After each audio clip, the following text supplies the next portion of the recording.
Hello and welcome. It's me, Percita, and this is Percitas Paradox. Thank you so much for joining me today. I greatly appreciate you, your time, and effort in finding the channel. If you're new to this channel, thank you so much for giving us the time today. And if you are an OG, you know the rules. Thank you so much, as always, for tuning in week after week with your support. So today, what shall we talk about, you might ask? Well, let's talk about pride. And let's talk about the effects of what pride can actually do to the successes of our day-to-day life. And we talk about pride in a manner typically about significant scenarios in our lives, or I'll say individual moments in our life. But I want you to think about just your day-to-day task and how pride plays a role in what you decide or don't decide to do. A lot of times we want to be in a position where I won't say in control, but let's just say, for lack of better concept, we like to be in control. Most people want to feel self-sufficient. You want to feel as if you're appreciated and you're working and moving in a vein that allows you to have complete competence and control over your day-to-day task, right? So typically, if a person's not calling you, you don't want to call them. Typically, if a person's not giving you time, then, we're always told to basically buy into or feed what's feeding us. And when you think about pride, it can get a little tricky because we find ourselves continuously trying to figure out the difference between arrogance and pride. When we think of that, let me just be clear. When I think of that, it is a very touchy and yet emotional place. It's a place where you're not quite sure if you are walking the way you want to walk in it, or if you are allowing something that is either manifested in your past or something that you're fearful of in your future determine if you're walking in pride in your day-to-day. Typically, if we have work, and most of us work, even if you're self-employed, there's a line that we draw within our day-to-day that allows us to typically discern what pride or pride is not, what pride is or what pride is not. Let me say it that way. And what I'm learning is that there's so many times that we want to negate the idea that some of the decisions that we're making, especially the ones that we feel if we're being disrespected or if it's the principle, right, that we tend to not want to actually bow out and allow our pride to subside and basically give the situation or the idea of the situation the benefit of the doubt. Now, I'm not asking anyone to walk in any sense of stupidity or disbelief of what is happening to them. But what I am proposing is that, have you paid attention to the decisions that you make and why you make them? And if any of those are based on just you walking in pride of that moment. What's hard for me in my particular life is to discern when I am literally just feeling the sense of I want things to be my way and I feel as if I'm trying to be controlling, or if I'm prideful in the sense of I want things to be my way and you don't respect them to be my way, so therefore I'm going to give you an attitude about it. And when I then go there, I find myself losing all sense of what the purpose of whatever the conversation or whatever the correction would be, because I'm more irritated that the person didn't just straightforward take my advice or take my idea or take whatever it was that I was saying at initial face value and just run with it. Maybe they had a question. Maybe they wanted to do something different. Maybe they felt like it wasn't the right thing. And the pride of me believing that I knew what was best can sometimes get in the way, especially when you're talking about work. And I say that because I hear so many people saying continuously, like, I work for stupid people, or I don't like talking to stupid people. And in my mind, I'm like, well, what constitutes stupid? Are we just using the word as a defense mechanism? Typically, because when you're making those types of statements, you're usually making them to people who don't work with you or in the typical field that you're working in. Few and far between do we sit and talk about our colleagues to our colleagues. Now, we do all have what we all call our job wives and job husbands, meaning someone in particular or people in particular that you can vent to. Not really talking about those people, even though they're obviously relevant in this conversation. But what I am talking about are the moments where you're literally walking in this pridefulness of you just don't want to bow out. You just don't want anyone to question you in what it is that you're doing, or you don't want to believe that what you're saying is not what should be happening. You're pretty strong and pretty convicted in what it is that you want to happen. Those are the moments that I'm referring to that are complicated for me. When I say that, it's because I typically believe, I don't know about you, maybe I'm by myself, but I typically believe that when I'm giving advice, it's the best advice. I'm not saying that it always is. I'm just telling you that when I'm doing it, that is typically what I'm believing. I am not believing that I'm just talking out the side of my neck. I am believing that that is what it is. So when you don't take it, when a person doesn't take it, then I'm prideful about wanting to give you anything else.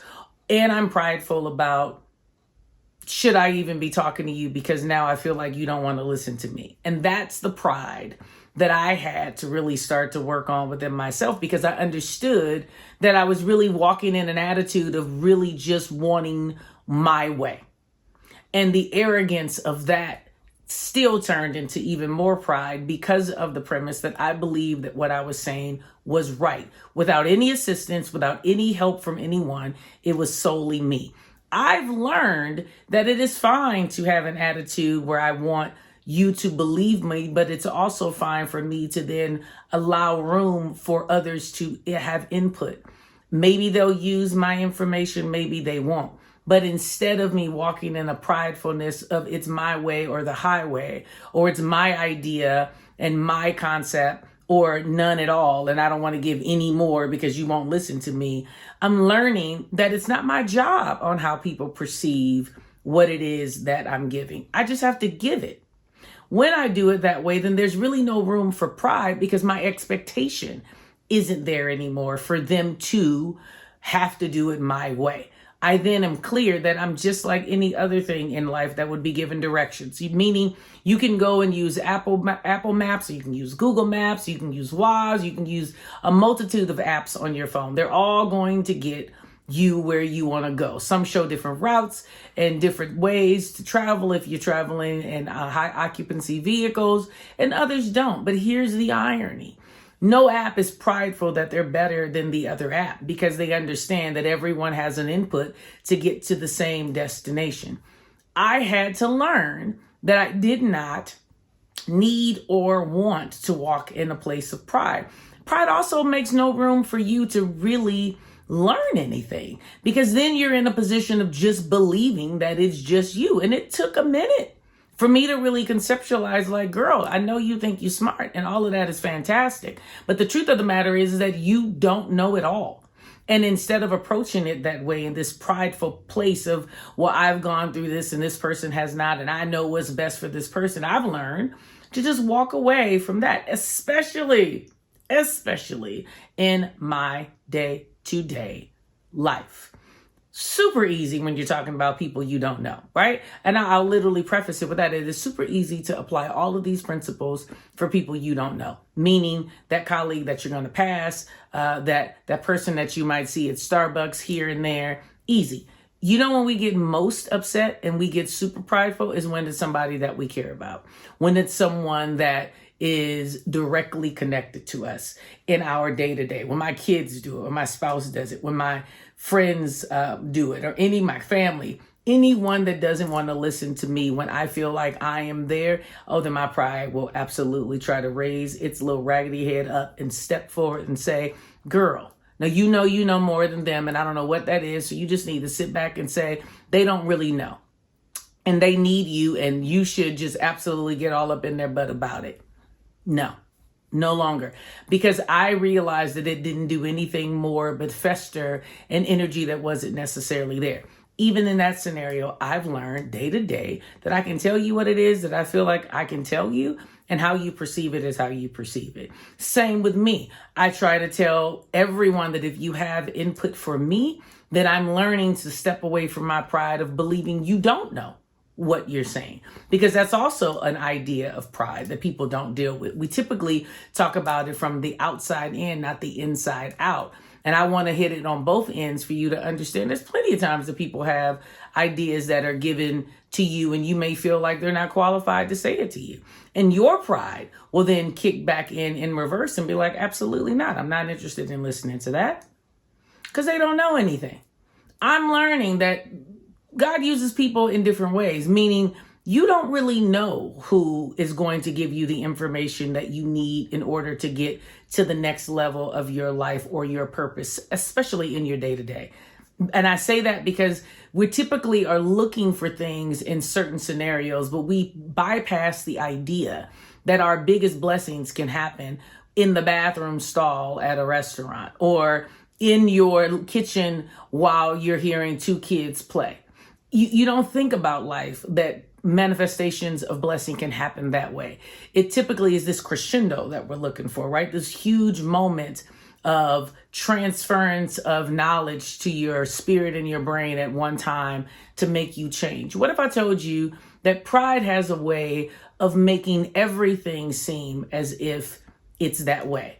Meaning it makes every suggestion seem as if they're really putting you down in a major way, or they're really putting you in a position of feeling some type of discontent in a major way, because pride steps in and just embellishes everything that the person is saying. And what if I told you that if you remove it, then you'll also notice that all of your blessings can come in a big way in small packages, meaning you will then see it in ways that you would never have saw it before, because you'd be in a position of understanding that without this idea that you already know what you need, you can then learn and be in a space of understanding why you do not want to ever be so prideful that you don't think that you can still learn. So that crescendo can also be a small, itty bitty thing. Like the diamonds that we have, they're tiny, but yet the smaller they are, if they're clear in their clarity, they still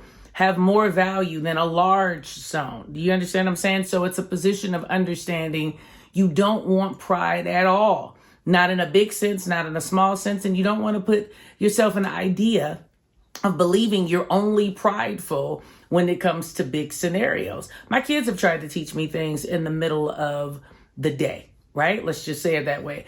And I wasn't always receptive because I felt like, well, you're a kid. What could you possibly know?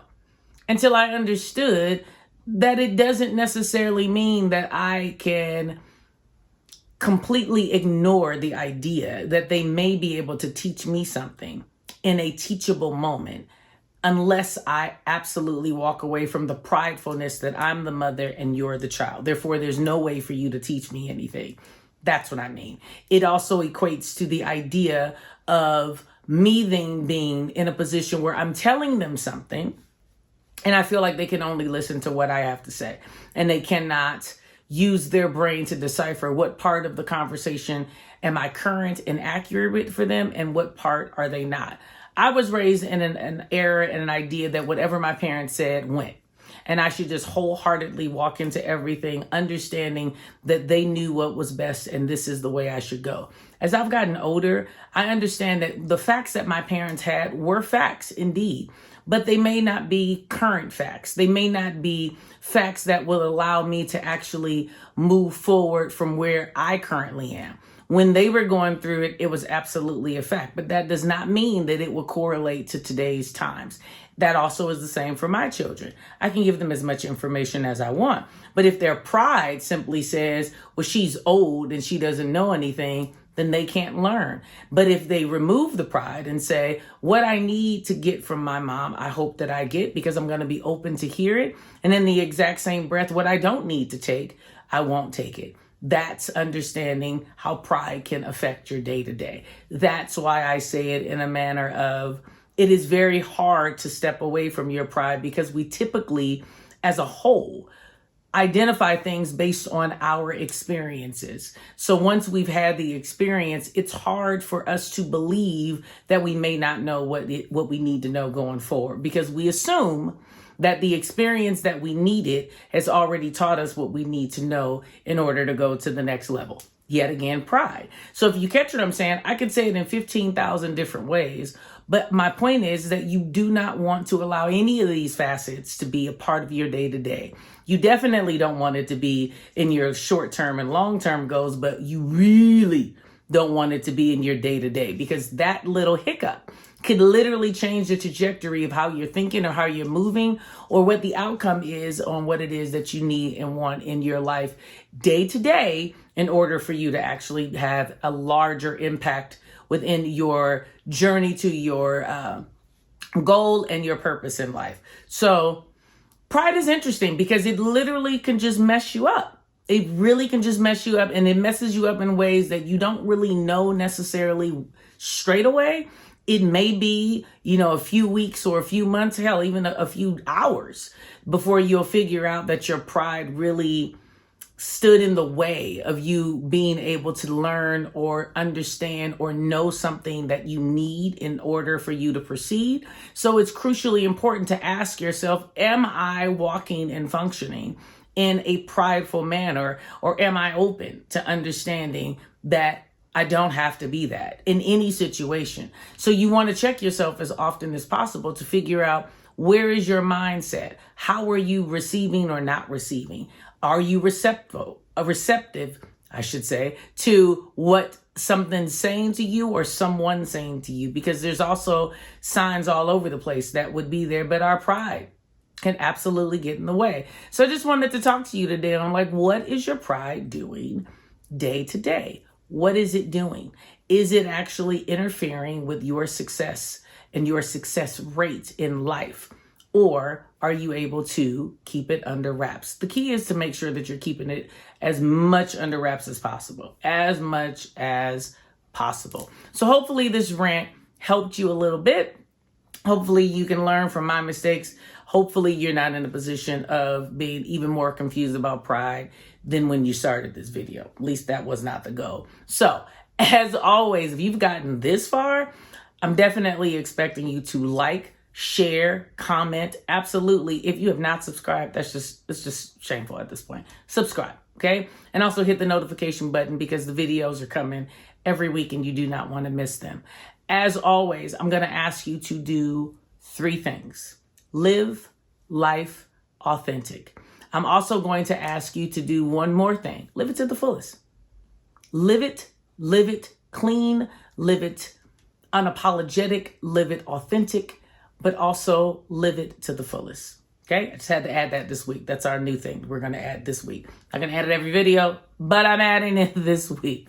So as always, do 3 things. Live life authentic. Have a wonderful, wonderful weekend. Thank you so much for joining me. I greatly appreciate you and all of your time and effort over here. So as always, thank you so much for joining me. I look forward to talking to you later on in the week, and have a blessed day. Bye-bye.